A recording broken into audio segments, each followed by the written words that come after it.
Hi friends, let's build and deploy AI agents using different services from GCP, AWS and Azure. Today, we build an agent which enable the customers track their order status by interacting with it in natural language. Here we have a very high level conceptual diagram.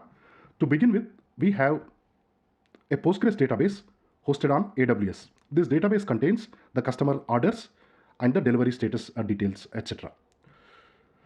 We give the database as a tool to the agent we are going to build. Now, the agent also requires an LLM to power its thinking, planning, and execution.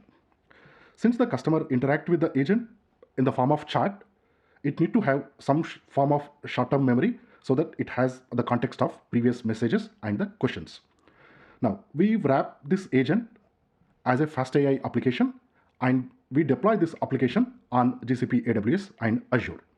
Okay. On the client side, the customer interact with the agent either using via mobile app or the web application. So the client app, it make this HTTP request.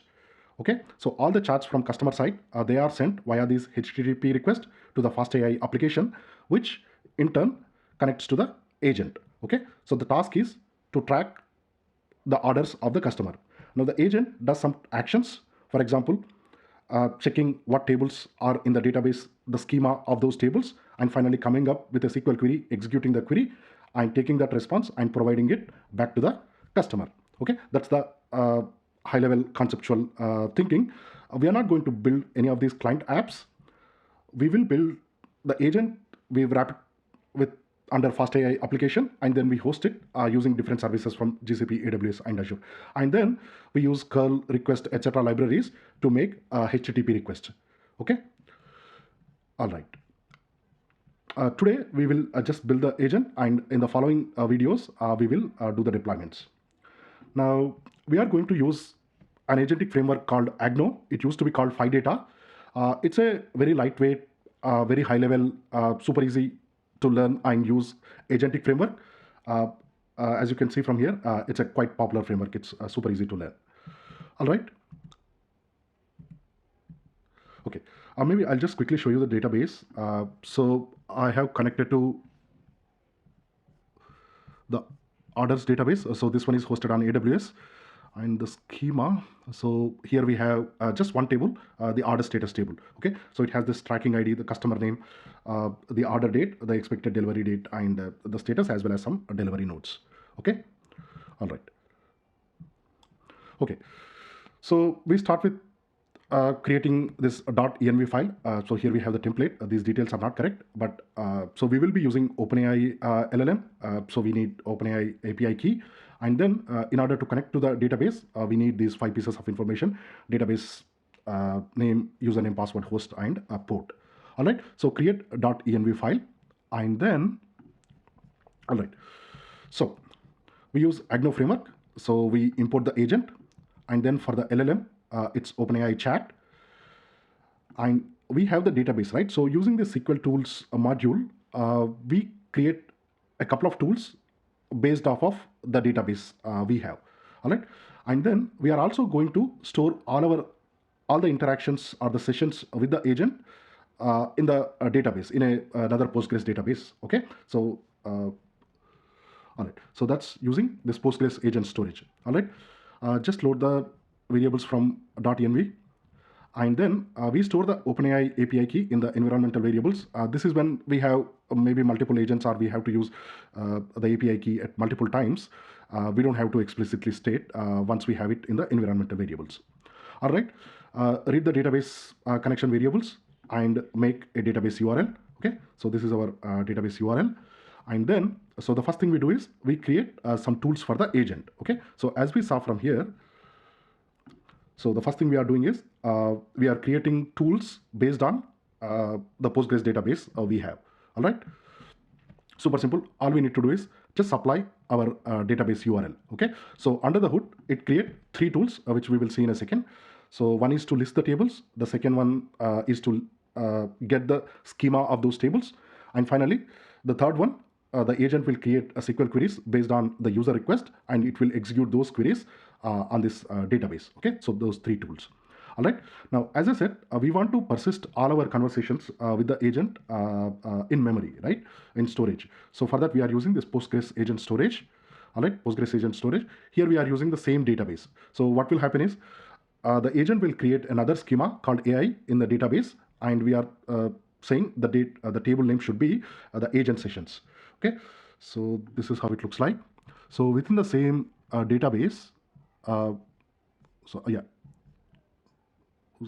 within the same database, so it will create this new schema called AI, and within it, it will create this agent sessions. Okay.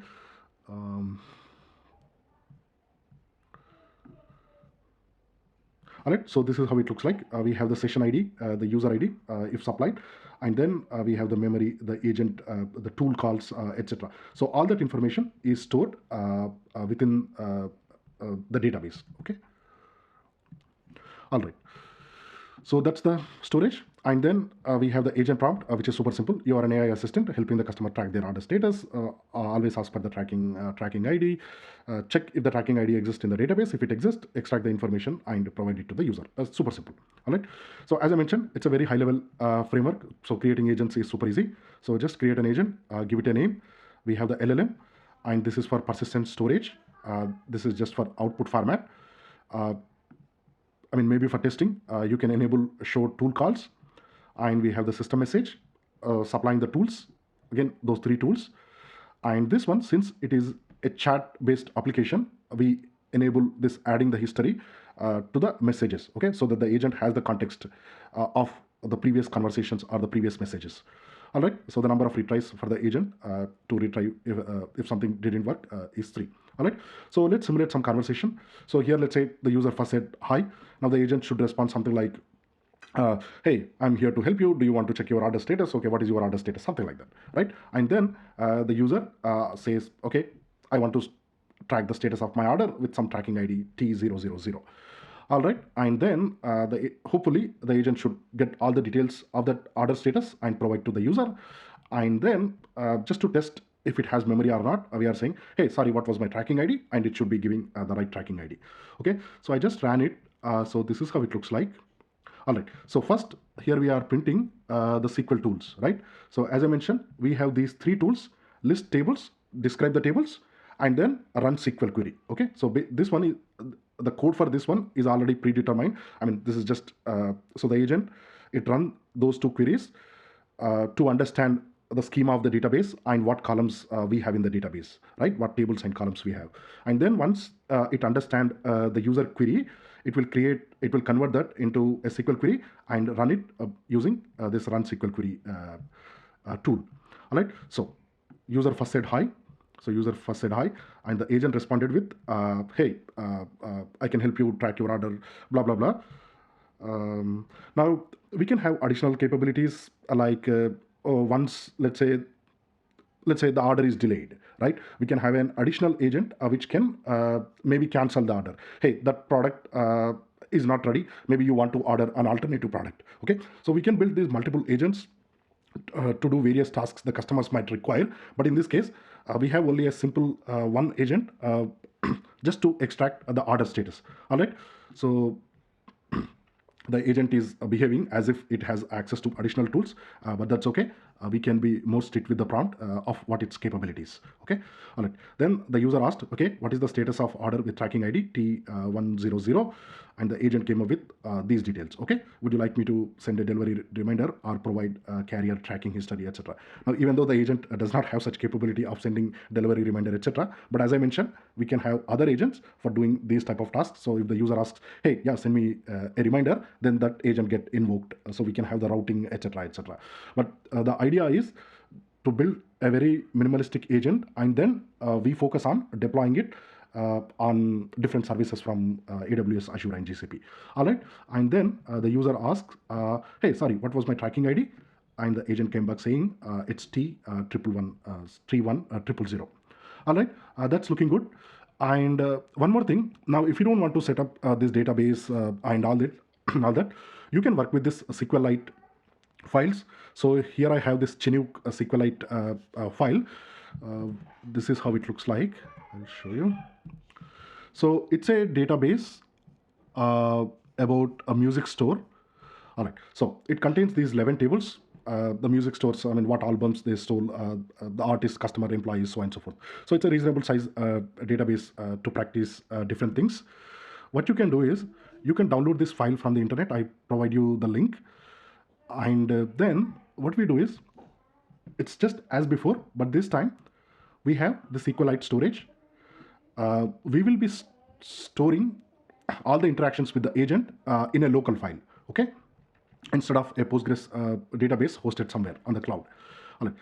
Since this is a file, we need to create a database engine. So we are using a SQL Alchemy to create that engine.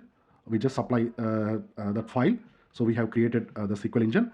And then using that engine, we can create these SQL tools. Okay. So everything same. Instead of having that Postgres database hosted on some cloud, here we have a SQLite file, and we have created a database out of it.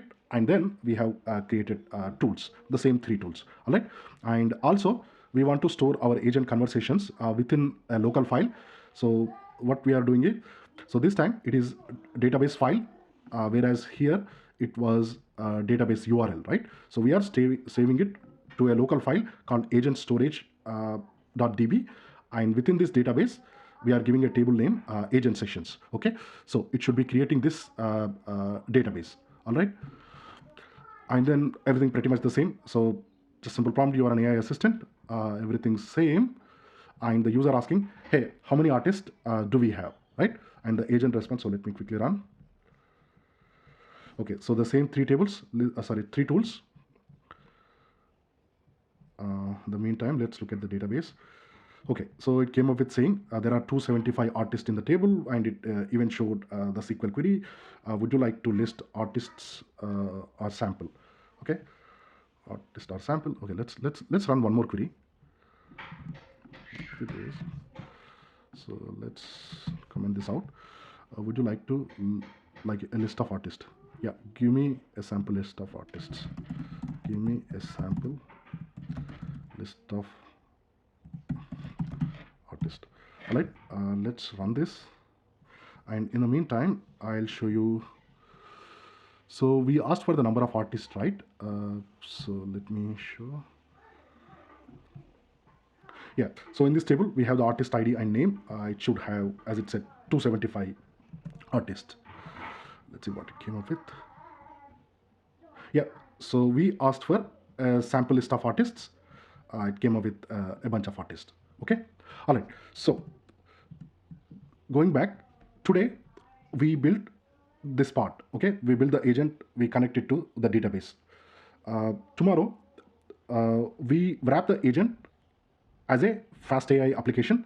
We create Docker and we run it locally. But after that, we will be deploying this application on different services using GCP, Azure, and AWS. That's all for today. If you find this content useful, please support and share in your network. Thank you very much.